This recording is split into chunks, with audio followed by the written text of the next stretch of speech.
Hello dear students of class 12th, welcome back to your physics concept class, and this is your 9th lecture of 3rd unit named as the magnetism. And in this particular lecture we are going to discuss about the magnetic field due to a current carrying long conductor of infinite length. Although we have already discussed the same topic in our 7th lecture, but by using the Biot-Savart law. But in this class, that is in the lecture 9th, we are once again going to discuss the same topic of 7th lecture, but using the different law. And the law is Ampere's circuital law. So join me till the end of the class. चलिए आज की class start करते हैं। एक बार मैं फिर से आपको बोल देता हूँ कि जो आज का टॉपिक है वो हम पहले ही डिस्कस कर चुके हैं अपने 7th लेक्चर में, और लेकिन उसको हमने वेरीफाई किया था, प्रूफ किया था एक्सप्रेशन को by the help of the Biot-Savart law, और अब हम एम्पियर सर्क्यूटल लॉ की हेल्प से उसी सेम टॉपिक को डिस्कस करेंगे और उसको वेरीफाई करेंगे। ठीक है, तो टॉपिक क्या है वो देख लेते हैं। टॉपिक है हमारा magnetic field due to a long current carrying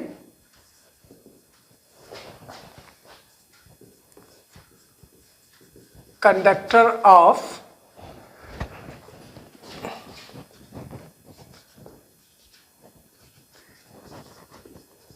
infinite length by Ampere's circuital law. This is the topic, magnetic field due to a long current carrying conductor of infinite length by using the Ampere circuital law. ये topic आज हम discuss करने वाले हैं। तो ampere सर्कुइटल law में already last 8th lecture से clear है क्या है। The line integral of magnetic field over a closed path in the free space is mu naught times of the net current enclosed by that path. तो हम क्या करने वाले हैं, सबसे पहले हमने क्या किया, let we draw a current carrying conductor of infinite length. The current carrying by the conductor is I. ठीक है, तो इस कंडक्टर आप देख रहे हैं और ये इनफाइनाइट लेंथ का है और इसमें एक करंट फ्लो हो रहा है कितना I. अब हमें यूज क्या करना है, we want to need the magnetic field at a point P near this conductor by using the Ampere circuital law. तो Ampere circuital law का यूज करके हमें इस पॉइंट पे मैग्नेटिक फील्ड कैलकुलेट करना है। तो जब Ampere circuital law यूज करना है तो सिंपल है, हमें एक एम्पीरियन क्लोज पाथ ड्राइव करना होगा। तो let be draw a close path around this point. हमने एक क्लोज पाथ ड्रॉ कर लिया है इसके अराउंड, जो कि एक ऑलमोस्ट सर्किल है, सर्कुलर पाथ है, और इस इमेजिनरी पाथ को हम क्या बोलेंगे, एम्पीरियन लूप। ये क्या है, एम्पीरियन लूप है, और इस पॉइंट की कंडक्टर से जो डिस्टेंस है वो कितनी है, r है, और यही डिस्टेंस क्या होगी, इस सर्कुलर एम्पीरियन लूप की रेडियस हो जाएगी। तो बहुत सिंपल सा है, इसको ड्राइव स्टेटमेंट हमें पहले से क्लियर है लास्ट क्लास से 8th लेक्चर से, यहां हम सिर्फ इसका यूज करने वाले हैं। तो by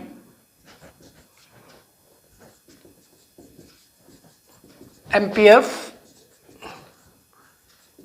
circuital law, the linear integration of magnetic field P dot dl is equals to mu naught times of the net current enclosed by the closed path. तो ये कंडक्टर क्या है, एक इनफाइनाइट लेंथ का कंडक्टर है जिसमें I current flow हो रहा है, और इसके चारों तरफ हमने एक सर्कुलर एम्पीरियन लूप जो कि कंप्लीटली इमेजिनरी है, ठीक है, ड्रॉ कर ली है, जिसकी रेडियस r है। It means the observation point जहाँ पे हम मैग्नेटिक फील्ड कैलकुलेट करने वाले हैं वो कंडक्टर से r डिस्टेंस पे है। तो linear integration of magnetic field over this close path must be equals to mu naught times of the net current, और इस पाथ के अंदर नेट करंट कितना है आपको दिखाई दे रहा है कि I है। तो हमें यहाँ फाइंड आउट कर, और हम राइट हैंड थंब रूल के अकॉर्डिंग हम ये भी देख सकते हैं P पॉइंट पे जब हम मैग्नेटिक फील्ड का डायरेक्शन फाइंड आउट करेंगे तो this direction will be perpendicular to the board and inward, ये सब मैं आपको डिटेल में पहले ही बता चुका हूँ। और इस एम्पीरियल लूप का एक एलिमेंट यहाँ पर एज्यूम कर लेते हैं जिसकी लेंथ dl है, उसी को मैंने यहाँ नोटिस किया है। तो angle between the direction of magnetic field and this element of this Amperian loop dl if same means along the same direction, this angle is 0. So because theta, the angle between this b and dl is 0 degree, और इसको जब हम open करेंगे तो हमारे पास में जो result मिलेगा वो होगा v dl cos 0 degree is equals to mu naught I. Okay, और हमें पता है कि b इज uniform, so b is taken outside, dl is here. Okay, और dl की जो लिमिट है वो क्या है, 0 to 2 pi r।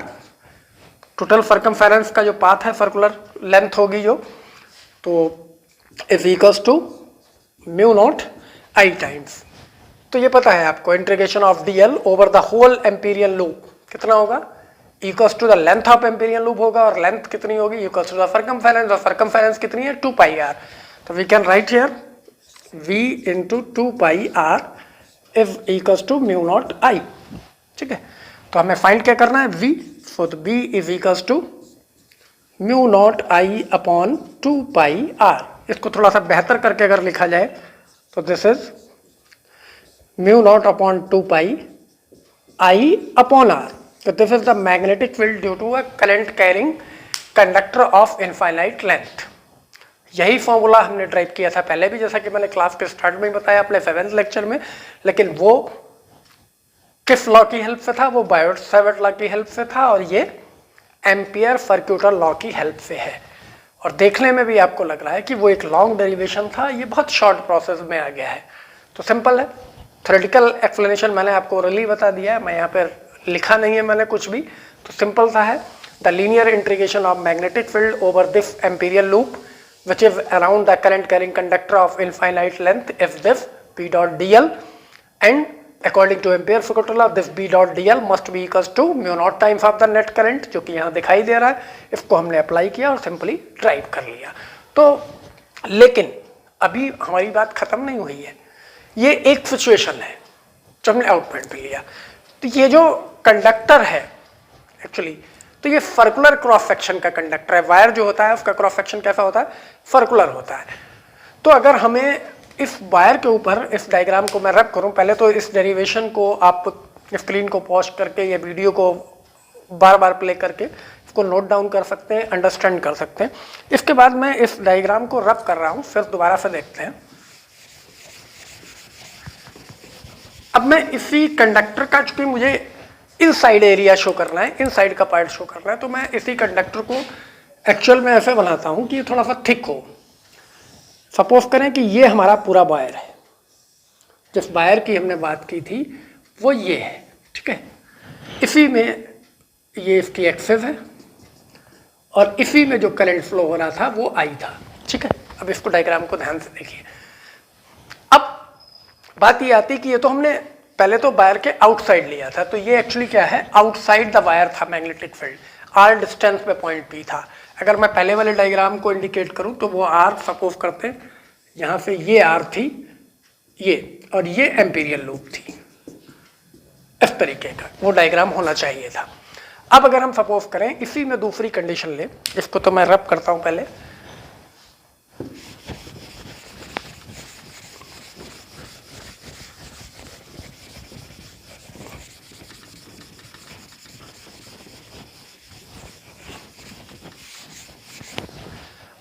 Second condition यहाँ पर उसी में हम केस फर्स्ट अगर हम यूज कर लें, if the point P is on the surface of wire, अगर वायर के सरफेस पे पॉइंट हो, वायर और ऑफ रेडियस ए सपोज कर लेते हैं, वायर की रेडियस को, वायर की भी तो कोई रेडियस होगी ना सर्कुलर, जैसे ये मार्कर है वायर है तो इसकी थिकनेस है, मींस क्रॉस सेक्शन है, तो मींस इसकी रेडियस भी है। सपोज करते हैं इस वायर की जो रेडियस है वो ए है। ठीक है, तो ऑफ रेडियस ए है, तो फिर फर्क कितना पड़ेगा, तो एम्पीरियल लूप जो हम ड्रॉ करेंगे वो एक्चुअली ऐसी होगी, इस तरीके की। ये पॉइंट अब सरफेस पे आ जाएगा। अब जब ये सरफेस पे हो जाएगा तो सिर्फ r इक्वल्स टू a हो जाएगा। जो डिस्टेंस ऑब्जर्वेशन पॉइंट की पहले r थी अब वो रेडियस की इक्वल हो जाएगी जब पॉइंट सरफेस पे आ गया। So we can write the magnetic field is mu not upon 2 pi, वहां पर I अपॉन r था और यहां हम I upon a, where a is the radius of wire. एक कंडीशन तो हो गई है, लेकिन अब हम एक कंडीशन की बात और करने वाले हैं। ये तो हमारी फर्स्ट सिंपल कंडीशन हो गई। अगर वायर के सरफेस पे चाहिए है तो जो डिस्टेंस होगी ऑब्जर्वेशन पॉइंट की वो वायर की सेंट्रल लाइन मींस एक्सेस से उतनी डिस्टेंस पे होगा जितनी की उसकी रेडियस है, तो r को a से रिप्लेस कर दिया, रिजल्ट आ गया। अब एक सिचुएशन हम और भी डिस्कस कर लेते हैं इसके बाद, इसको भी आप नोट डाउन कर सकते हैं ऑलवेज की तरह, स्क्रीन पॉज करके या वीडियो देखकर दोबारा प्ले करके बार बार के। और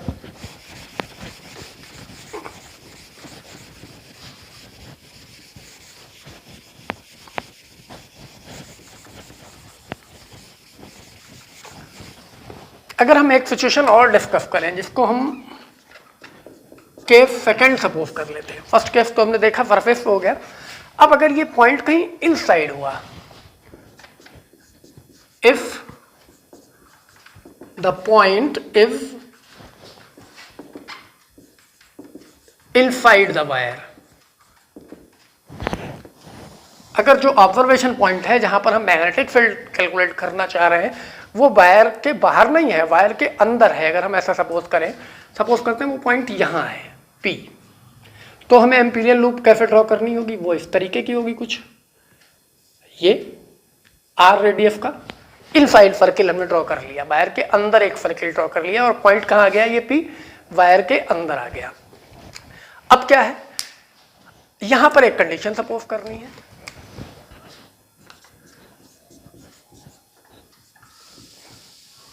If the current is uniformly distributed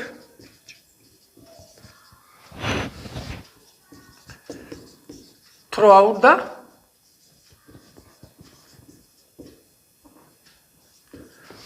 cross section of wire, हमने ये सपोज कर लिया कि जो ये करंट आई है ये वायर के क्रॉस सेक्शन में यूनिफॉर्मली डिस्ट्रीब्यूट है, मतलब मीन्स पर यूनिट एरिया में सेम करंट है। सो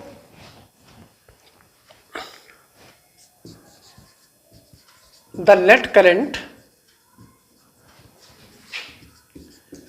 इन द एम्पीरियल लूप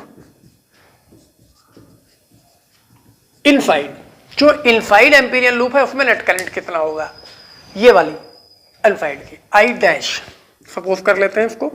और ये कितना होना चाहिए, current per unit area of the wire, wire का एरिया होगा पाई a स्क्वायर क्योंकि रेडियस a है, multiply by the area of Amperian loop.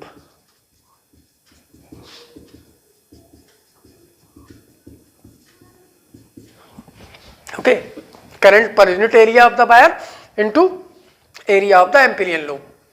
इस इनसाइड वाली एम्पीरियल लूप से जितना करंट पास होगा क्लोज पाथ में इनसाइड वाले, वो ये होगा current per unit area into area of the Amperian loop. तो करंट पर यूनिट एरिया तो हमें पता है, टोटल करंट है I and area of the wire is pi a square. Amperian loop का एरिया कितना होगा, वो होगा पाई r स्क्वायर। सिंपल है, r रेडियस सपोज की है इस लूप की। ये नाउ इनसाइड की सिचुएशन को हम इस वाली लूप पे डिस्कस करें, फिर से देखिए ध्यान से, ये वाली लूप जो हमने वायर के अंदर ड्रॉ की है r रेडियस की, तब क्या होगा। अब हम फिर से यूज करते हैं, now from Ampere circuital law, इस लॉ से line integration of B dot magnetic field is equal to mu naught I dash. ठीक है, ये वैल्यू आ गई। ये आपको पता है, सिर्फ पहले की तरह राइट हैंड थंब रूल लगाएंगे तो बी और डी एल का डायरेक्शन सेम है, मीन्स एंगल 0 हो जाएगा। तो it is just equal to B D L cos 0 is 1 is mu naught, और I डैश की हम वैल्यू रिप्लेस कर देते हैं। यहाँ पे आपने देखा ये पाई और पाई कैंसिल हो जाना चाहिए, वैल्यू मिलेगी हमें आई R square upon A square, यहाँ प्लेस कर देते हैं आई R square upon A square. ठीक है, अब इसको सॉल्व कर लेते हैं, यही तो सॉल्व करना है को पता है, और यहाँ लिमिट भी लगा देते हैं 0 to 2 pi R integration limit. तो जो हमें रिजल्ट मिल रहा है वो क्या मिल रहा है, वो मिल रहा है B is taken outside, integration of 0 to 2 pi R dl is equals to mu naught I R square upon A square, और इसका इंटीग्रेशन पहले ही आपको क्लियर है, डीएल का इंटीग्रेशन पूरी सर्कमफेरेंस पे 2 पाई आर के इक्वल होगा। तो this is v into 2 pi R mu naught I R square upon A. Finally हम इसको लिख पाएंगे v is equals to, manage करके म्यू नॉट अपॉन 2 पाई, और ये r जो है एक r यहाँ से इस स्क्वायर से कैंसिल हो जाएगा, आई R upon sorry A square is here,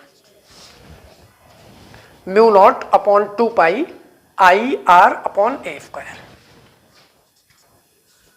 I R upon A square. This is the formula, the magnetic field inside the wire. उसकी सेंट्रल लाइन मीन्स वायर की एक्सेस से आर डिस्टेंस पे जो magnetic field होगा वो इस फॉर्मूले के अकॉर्डिंग होगा, B equals to mu not upon 2 pi I R upon A square. This is the magnetic field. तो हमने 3 सिचुएशन डिस्कस की, outside the wire, at the surface of wire और इनसाइड द वायर। तीनों situation में हमें जो term मिला वो मैं आपको बता देता हूँ क्या क्या मिला, रिजल्ट क्या मिला, इनसाइड और आउटसाइड में क्या डिफरेंस मिला। जब तक हमने wire point, observation point outside the wire लिया या eight the surface of wire लिया, तो आउटसाइड द वायर, तो जो रिजल्ट हमें मिला आउटसाइड द वायर, वो हमने देखा B is inversely proportional to R था, क्योंकि फॉर्मूले में आया B equals to mu not upon 2 pi I upon R। तो B is inversely proportional to the distance of observation point when the observation point is situated outside the wire or on the surface of the wire। और inside the wire अगर हम use करें तो inside में आप देख रहे हैं ये फॉर्मूला आया, here B is directly proportional to R, so the magnetic field is directly proportional to the distance of observation point if the observation point is inside the wire and inversely proportional to the distance of observation point if the point is outside the wire। तो इसका सीधा सा मतलब ये हुआ कि जब wire की जो एक्सेस है उससे जैसे से हम वायर के अंदर आगे बढ़ेंगे, डिस्टेंस बढ़ने के साथ मैग्नेटिक फील्ड की वैल्यू बढ़ती जाएगी आर के साथ, और जैसे ही हम वायर के बाहर जाएंगे डिस्टेंस बढ़ने के साथ वो वैल्यू कम होती जाएगी। तो that was the topic of this particular class. I hope you understood properly the topic. Okay, so that's all for this particular class. Now we will meet in our next class, that is in the 10th lecture of magnetism. Now, goodbye.